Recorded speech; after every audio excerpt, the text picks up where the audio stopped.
Экспертиза? Экспертизаны. Өттүңүзбү? Экспертиза өткөн жокмун, анын негери бар, мен билем, 49 кубтан. Скутер, право принимаем, останавливаемся. Право. Водитель мототранспортного средства, право принимаем, останавливаемся. Он говорит, тоқтап қойыңыз. Жезл, знак внимания, Гутуратбаева. Заранее надо останавливаться.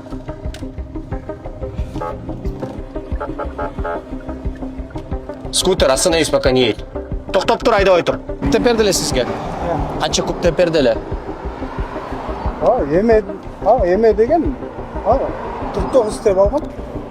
Паспортыңыз, айдоочулук бөлүңүз. Бияка биз айткандай жанагы 40-50 деп көрсөтүп койгон, бирок булар 80, 70-80ге чейин чаптырбай булар негизи.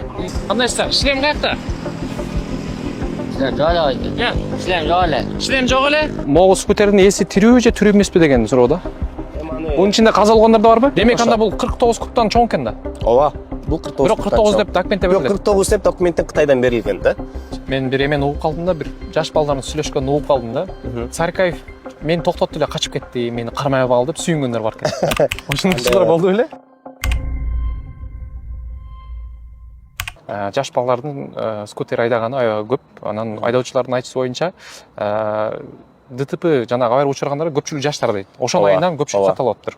Азыркы учурда эми баарыбыз көргөндөй эле күн жылып калды. Күн жылганда мото сезондор башталат. Көп айдоочулар мототранспортный средствонун соответствующий документтери жок. Бул болсо кандай? Айдоочулук көлүктөрү жок болот. Жанында бул бир. Экинчиден көп мототранспортный средстволор жүрүштөр көрсөтүп көрөлү. Сол жагына болсо биягына документтери жок, 49 кубтан ашып кеткен, же определенный өзүнүн бир нарушениясы менен кирген скутерлер бул жакка токтотулат. Бул жагына токтотолот. Көрсөк болобу өтүп, О, кирип карасак болот.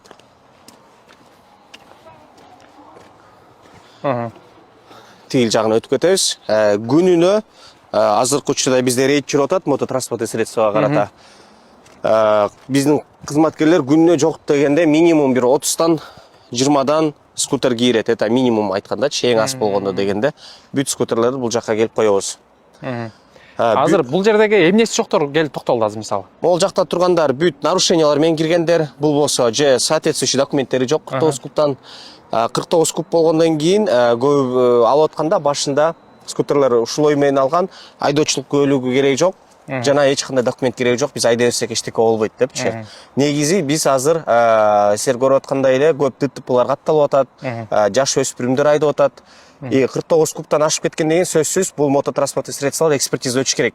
49 кубтан ашып атат, 50 куб, 100 могун баары эле в основном 100 кубтан, 150 кубтан, 49 куб деп Кытайдан документтер берилет, бирок негизи кубу көбүрөөк. Ошону туура айттыңыз. Буга эмне чара көрсө болот? Буларды биз айып корого бияка алып келебиз. Штраф стоянка коюлат, документтер берилет, андан кийин Горгаиге барат. Горгаиге баргандан кийин биз экспертиза направлять этебиз. Госэкспертизага барат. Госэкспертизадан чарп берет, канча куб болуп атат. Тигил жагында болсо өтүп кетели. Бул унаалар деле бүт бул жакка ДТП болуп келгендер окшойт. Жок, биякта бүт эле ДТП болуп киргендер, документтери жок, спирт ичимдик ичип алып айдагандар бар, автохулиганство кылып киргендер бар, тонировка кылып киргендер бар. Эми ар кандай түр нарушениялар бар да. Бул жагына болсо ДТП болуп катталган скутерлерди коюлушкан атайын. Аз көрүп атабыз. Бул азыр мисалы Бишкек шаары боюнча ушул жакка келе же башка жактарга бар? Жок, башка жактарда бар. Бул эми бир эле бөлүгү экен да? Бул бир эле бөлүгү. Горький 20 жакта бар, Баят жакта бар. Ар бир райондон жок дегенде бирден штраф стоянка бар да. Могул скутердин ээси тирүү же тирүү эмеспи деген суроо да. Эми аны Бунун ичинде каза болгондор да барбы? Скутерлерден эми каза болгондор көргөнсүздөр болуш керек. Интернет булактардан жанагы КамАЗ деп өлөп кетип, магистраль жактан көрдүңүздөр беле, оң жагынан айдай калып, КамАЗ өтүп баратып. Атаче сол жагынан айдаган болуш керек эле, КамАЗ көрбөй калып, тебелеп өтүп кеткен да, сүзүпчү. Ошондой учурларда катталат. Ошол үчүн биз скутерлерге токтоткондо же болбосо атайын үйрөтүү айтып, интернет булактар менен айтып атабыз, тока строго оң жагы менен айдагыла, сол жагы менен айдабагыла. Анткени сол жактан көп машиналар встречный полоса менен чыгышат, бир ушундай учурлар болот. Сол жактан кичине катуураак айдашат, бул эки. А скутерлер кичине жайыраак айдаган үчүн ошол үчүн биз оң жак тарабы менен айдагыла деп суранабыз да. Бирок эми биз көргөндөй эле көп мото айдоочулары правалары жок, ПДДны окуган эмес. Барып эле базардан сатып алышкан, анан шаарга чыгып эле бири-бири менен сүзүшүп, ДТП катталып атат. Эми бул былтыркыдан кандай бул жылы канчалык өстү бул скутер айдагандар? Эми сезон азыр эми башталып атат.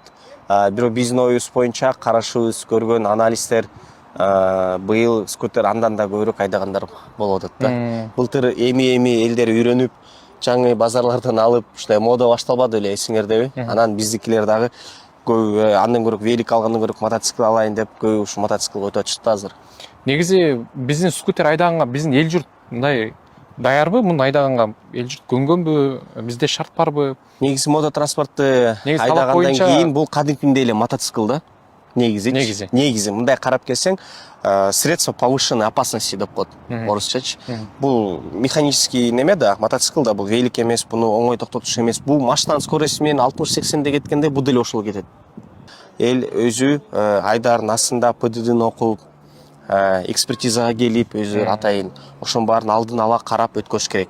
Анан экспертизанын эч жагын өтпөй эле, ПДДны окубай эле отуруп алат, анан эми сөзсүз ДТП катталат, киши пешеходдорду сүзүп атат. Анан менин карашым боюнча, жана биздин анализдерде бар, мототранспортный средство боюнча жаш балдар айдап атышат да. Мектепте окугандар бар, студенттер бар, доставка менен окат кылгандар бар, мисалы. Аларды деле түшүнөбүз, доставка менен кылып окат кылып атышат, алар да өзүнүн бүлөсүн багып атат, өзүн багып атат, бирок антсе дагы мыйзамды сакташ керек. Мыйзамдын өзүнүн талаптары бар, ПДДнын талаптары бар.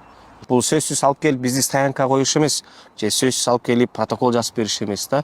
Бул биздин биринчи биз алардын коопсуздугу үчүн иштеп атабыз да. Негизинде карап келгенде башка ДТП катталбасын деп. Бирок скутерлердин айдоочулар келиптер бизди жаман көрүп атат, силер биз окат кылып атсак, эптеп ушул мотоциклды, скутерди алсак, силер алып келип айып короо коюп атасыңар депчи. Бирок эми действительно караганда бул скутерлер азыр чоң көйгөй жаратып атпайбы? Интернет булактарынан көрдүңүзбү, билбейм. Айдап баратканда туруп алып айдап атышат. Бир буту менен туруп алып айдашат, жатып алып айдашат, эми оңчук көрүп атышат да. Негизи ошентип айдап баратып, кичинекей бир таш жолдо туруп калса деле ошонун үстүнөн тебелеп кетип, скутер тоголонуп кетип, бир машинанын алдына деле кирип кетиш мүмкүн да. Мисалы, эми никто не застрахован, эч ким ойлобойт андай болот депчи. Бирок эми бул средство повышенной опасности деп атпайм да. Мисалы, эми жаш балдардын ата-энелерине кандай кайрылат элеңиз? Эми биринчиден ошо скутерлердин ата-энелерине кайрыла турган себебим болмок. Бул азыркы учурда Бишкек шаарында гана эмес, Кыргызстан боюнча өтө чоң көйгөй жаратып атат. Скутердин айдоочулары документтери жок айдап атышат, шлемдери жок айдап атышат. Оңчук катары көрүп, велик катары көрүп, билбейм, бир туруп айдап, жатып айдап атышат. Анан ошондой нерселер сөзсүз ДТПга алып келет, жол кырсыктарга алып келет.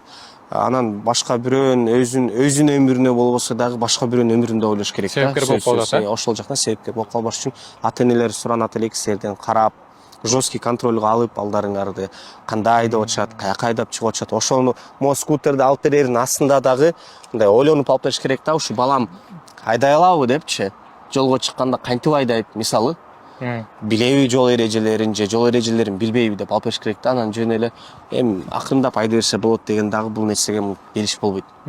Жана орустарда бир сөз бар эле, жаман көргөн баласына мотоцикл алып берет дегенди. Бизде да Кыргызда ошондой болушат. Жаман көргөн уулуңуздарга скутер алып бериңиздер депчи. Мисалы, могул жерде ата-энелер баласына скутер алып бере турган болсо, бул жерде мына 50ге чейин 40-50, максимум 50 деп турат да, мисалы. Ата-энелер ушуга ишенишсе, мисалы. Ошого көп ишенип, бул мотоцикл 40тан же 50ден ашпайт деп алып атышат да. А негизи азыр муну айдап чыкса, муну бир 80ге чейин чыгат. Мотоциклга Ашат. Ой, демек анда бул 49 кубтан чоң экен да. Ооба, бул 49. Бирок 49 деп документте берилет. 49 деп документтен Кытайдан берилген да. Базарга барсаңар деле, мотоцикл сатып атканда өзүңөр деле бар репортаж кылып тартып көрсөңөр, ушундай мотоциклдер сатып атат. Анан силер сурайсыздар дейм, кубу канча, буга документ керекпи, мен муну айдасам жолдон гаилер тосса кандай болот десе, көбү базардан мынтип жооп берет экен да. Мына документи, кагазы Кытайдан келген, Кытайдын печати турат. Бул мототранспортный средство бар, мото 49 кубтан ашпайт дейт. Бул үчүн эч ким сизди тоспойт, эчтеке кылбайт, айдап жүрө бересиздер дейт. Анан биздин гаилерлер, биздин кызматкерлер келип айып короо койгондон кийин эле экспертизага жөнөткөндөн кийин экспертиза муну 100 куб, 150 куб деп чыгарып берип атат. Мен бир эмен угуп калдым да, бир жаш балдардын сүйлөшкөнүн угуп калдым да. Царикаев мени токтотту эле, качып кетти, мени кармай алып деп сүйүнгөндөр бар экен. Ошондой учурлар болду беле? Андай качып кеткендер учурлар деле бар. Аны жок деп айта албайм. действительно болгон, бирок ал скутерлер эмес, скутерлерди токтотуш кичине оңойрок. Анткени биринчиден өздөрү көп опыты жок. Бул биринчиден, экинчиден аябай ылдамдыкта аша албайт да булар, катуу жүрбөйт. Жанакы мен көрсөткөндөй чоң мотоциклдер көп эле качкан бизден. Бул качкан учурлар бул жайында болот. Июнь, июль, август, сентябрларда. Но магистральда билесиздер да, түнчүндө катуу айдашат. Анан биз акырын айда десек тийишет, качат. Анан действительно ошолордун арасынан биз жетпей калабыз. Анткени мотоцикл машиналардын арасынан бат-бат эле өтүп кетишет. А биз келип туруп эле пробкада туруп калабыз, ошондон ары тилер айдап кеткен. Айтайын деген болгондо. жаш балдар Сарыкаевтан качып мени кармай калды деп, кармай албай калды деп сыймыктангандар бар экен да. Балким. Балким андайлар бар.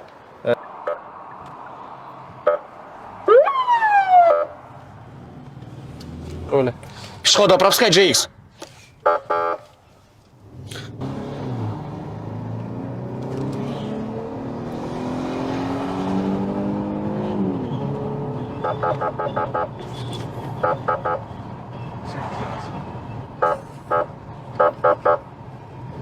Скутер, право принимаем, останавливаемся.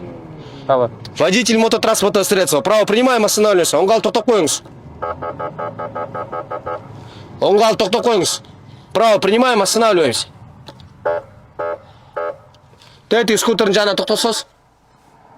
Рядом с тем скутером остановитесь.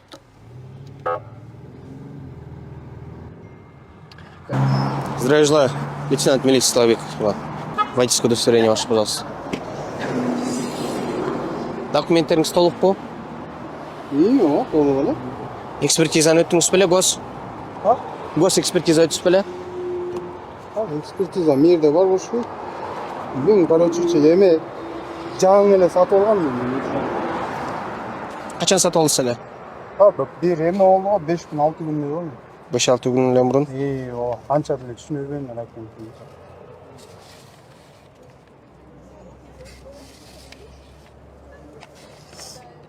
Мен айткандай эле, жана видеодо сизге айтып берип аткандай, бул сиздин айдоочулукка көрүңүз, печаттер болот 49 куттан ашпайт дегенчи. Негизи биз документтерди сураганда булар бул документ эмес, биздин гос экспертиза кагаздарын бериш керек. Көрсөтүш керек болчу. Көрсөтүш керек, негизи мыйзам боюнча. А биз көргөн боюнча азыр документтери толук эмес. Ошол үчүн бул айып куруп алып барып коюп текшериш керек да. Канча куп деп берди эле сизге? Канча куп деп берди эле? Yeme degen 49 деп алган. 49 деп куп. Экспертиза жок да? Экспертизасы жок. Düşünmedim. Азыр мыйзам боюнча сизди кызматкерлер айып короо коет. Тетиги жактагы 500 метр айдаса соң жакта сөз протоколду түзүп берет мыйзам чегинде.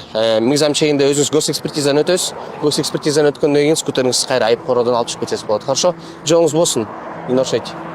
Осмотр представленного скутера были установлены следующие фактические данные деп. Фотосу коюлат скутердин, өзү скутердин. Биякта вин коду жазылат.